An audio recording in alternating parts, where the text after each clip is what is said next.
Ya da ki danışım, maraqlı olsun deyə. İğnə ştrixlərini. Aşağıya qədər gətirəm bu iğnə ştrixləri.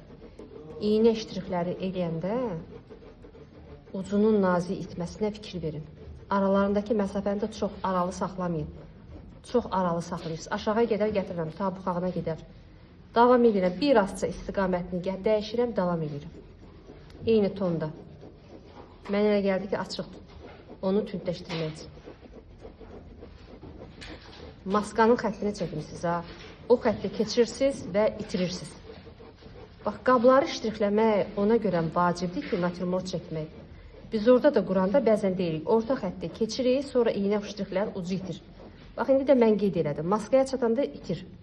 Sonra o ucu götürürəm, yanağı gəlir, girir. Burada yanağında biraz uzadıram. Burada işığı saxlayıram, gözünün altında. Ən çox uşaqların problem yaşadığı, eləyə bilmədiyi bir yerdir. Özə Venerada üzü çox genişdir.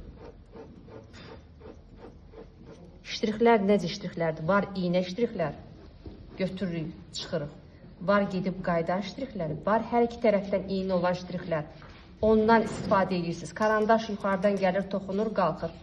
Yuxarıdan gəlir, toxunur, qalxır. Hər iki tərəfdə iğnə olan ştrixlər, hər ucunda.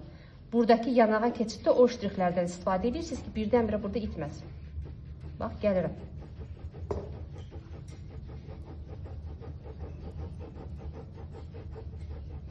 Düşürəm yenə aşağı, onu buxağına qədər gətirmək istəyirəm. Götürürəm.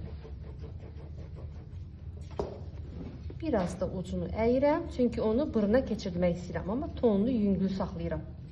Buradan götürürəm və iğnə ucunu o tərəfə aparıram.